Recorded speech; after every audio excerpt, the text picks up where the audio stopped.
자, 첫 번째 주제부터 열어봅니다. 자, 백신 접종이 본격화되면서 컨택트주가 대세 상승이 시작이 되고 있습니다. 자, 김진욱 파트너께서는 코리아나 선정을 해주셨습니다. 우리가 보통 컨택트 하게 되면 뭐 여행이나 항공뿐만 아니라 우리가 지금 뭐 카지노라든가 면세점, 또 백화점, 또 뭐 이를 통해서 또 판매가 많이 이루어지는 화장품까지 두루두루 저희가 컨택트주로 부르는데요. 자, 코리아나는 어떤 점을 주목하고 계신가요?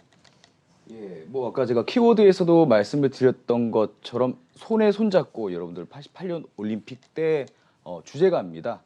가수가 코리아나죠.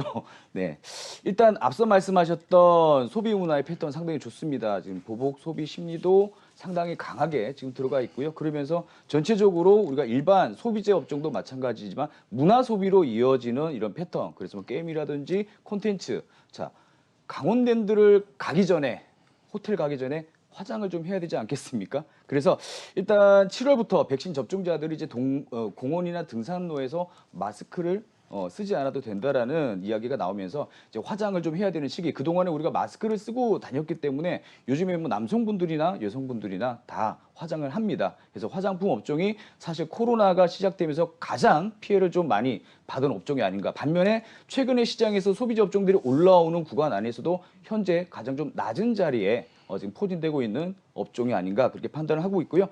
5월 14일 중국에서도 한국 관광 설명회가 다시 열렸습니다. 다시 이런 것들이 한국에 가서 놀자라는 것이 다시 화두가 되면서 화장품 업종에 대해서 조금 훈풍을 다시 불러일으킬 수 있는데요. 코리아나 같은 경우에는 지금 1분기 연결 기준 영업이익이 약 7.49억 원을 흑자 전환을 했고요. 또 매출액도 순이익은 흑자 전환을 한 상태입니다. 그래서 현재 이 이후에 지금 기관 매수세가 좀 강하게 들어오면서 바닥에서 반등하는 강도도 좀 강한 모습을 나타내고 있다. 추이를 보면 특히 주봉이나 월봉, 앞서 말씀드렸던 코로나 이전의 위치에 현저하게 좀 못 미치는 저평가된 종목이 아닌가 판단을 하고 있고요.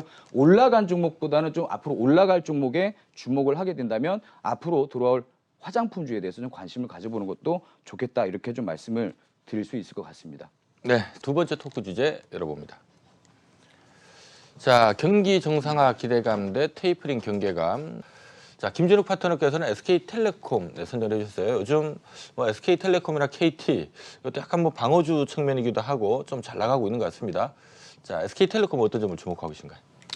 네, 뭐 SK텔레콤의 광고 문구였습니다. 생각대로 T. 사실 이제 우리가 오늘 같은 경우에도 메타버스 관련주들이 시장에서 조금 강세를 보였었는데 사실 이 통신사 쪽도 그렇지만 이런 가상현실, 증강현실과 관련된 하드웨어 기기를 또 대표적으로 직수입해서 지금 팔고 있는 곳이 또 SK텔레콤입니다. 뭐 이런 부분에도 좀 영향이 있겠지만 앞서 말씀하셨던 테이퍼링에 대한 우려감 이런 것들 그리고 현재 금융위기부터 성장주 위주로의 어떤 주가 상승 이런 것들이 지금 글로벌적인 시각에서도 가치주로 좀 변화하고 있다. 그래서 저평가되어 있는 종목들을 좀 많이 찾고들 있는데요. 현재 코스피가 PER이 한 13배 그리고 통신주들이 다소 낮은 11배 정도 다소 저평가되어 있는 부분도 특히 통신주에 대한 어떤 전망치를 더 앞서 내다볼 수 있는 부분이라고 보고 있습니다.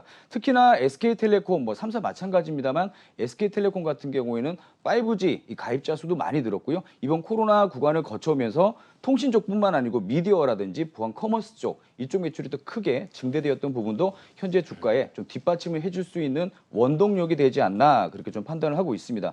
현재 SK텔레콤 같은 경우에는 사실 통신 쪽 외에도 비통신 사업 쪽에서도 굉장히 힘을 쓰고 있는데요.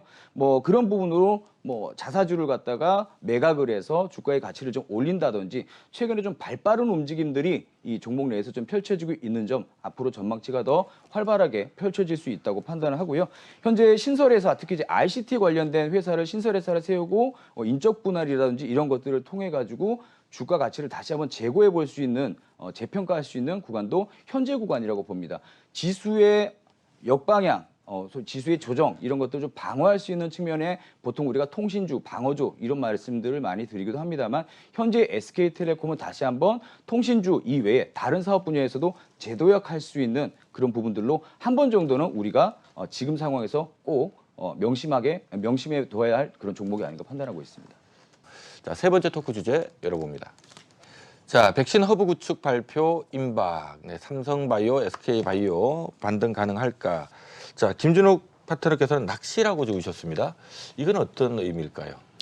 예, 보통 낚시 뭔가를 이렇게 좀 꼬여가지고 낚시질 당했다 하면 좀 안 좋은 내용으로 보는데요. 제가 취미가 낚시입니다. 자, 낚시에서 보면은 뭔가 밑에서 고개들이 입질을 할 때 기다려야 됩니다. 기다리고 찌가 움직일 때 챔질을 해야 되는데 현재 지금 이 두 종목 같은 경우에 앞서 말씀하셨던 것처럼 실적 전망치라든지 뭐 산업적인 부분 굉장히 좋습니다. 하지만 이런 재료가 계속 호재가 나옴에도 불구하고 소위 말하는 찌가 움직이지 않는다. 뭐 이 정도 표현으로 제가 낚시라는 이야기를 좀 드려봤고요. 현재 미국 백신 접종률이 이미 이제 60%를 넘어갔죠. 그리고 집단 면역이라는 시기가 지금 6, 7월로 지금 다가온다라는 이야기도 많이 하고 있고요. 이런 부분들 때문에 테이퍼링이라든지 금리 인상에 대한 부분도 다소 조금 좀 약화되는 이런 부분들의 뉴스도 여러분들 많이 접하셨을 겁니다. 하지만 이런 부분에도 불구하고 이 두 종목이 좀 못 가고 있죠. 특히 국내, 특히 코스닥 시총 상위 10개 기업들 중에도 굉장히 많은 제약바이오 업체들이 좀 들어가 있고 사실 반도체 뭐 이후에 성장주들로서 국내 수출주들이 좀 많이 성장을 했던 것도 사실입니다만 대한민국 같은 경우는 이번에 코로나를 겪어오면서 제약 바이오 이 업종에 대해서도 굉장히 성장세를 앞으로 좀 좋게 내다보고 있습니다. 호재가 굉장히 많아요. 이 두 종목 같은 경우에 특히 삼성바이오로직스 같은 경우 여러분들 아시다시피 생산 설비 기준으로 세계 1위 기업입니다. 전체 생산량의 3분의 1 정도를 소화하고 있는데 그럼에도 불구하고 또 이번에 모더나와 위탁 생산을 함에도 불구하고 현재로서는 주가가 힘을 많이 쓰지 못한다. SK바이오도 마찬가지죠. 이런 것들이 사실 앞서 말씀드렸던 내용들이 현재 주가에는 좀 이미 좀 선반영되었던 부분들이 있다라고 보셔야 될 것 같고요. 조금 더 중장기적인 안목으로 특히 SK바이오 같은 경우에도 27일 지금 안동 공장에서 또 아스트라제네카 백신을 출하합니다. 이런 부분들이 계속 호재 또는 뭐 R&D 연구개발비를 한 2천억 정도 더 투자하겠다는 내용 이런 부분에도 불구하고 현재 주가가 다소 좀 주춤한 내용들은 조금 더 앞서 볼 수 있는 좀 미래지향적으로 미래 가치를 좀 판단해 보자. 그래서 현재적으로는 다소 좀 주춤하지만 뭐 3분기 정도에 대한 실적에 좀 기대를 갖고 있습니다. 그렇다면 이것들에 대한 기대감이 6, 7월 정도에 좀 반영이 되지 않을까 그렇게 좀 조심스럽게 보고 있는 부분도 있고요. 전체적으로는 바이오헬스 산업은 현재 대한민국 경제 주력이고 중심이 될 수 있다라는 부분에 대해서는 뭐 현실적으로 다들 알고 계신 것만큼 기대를 좀 해볼 만하다. 다만 조금은 중장기적인 안목으로 바라보자 이렇게 좀 말씀을 드리면 될 것 같습니다.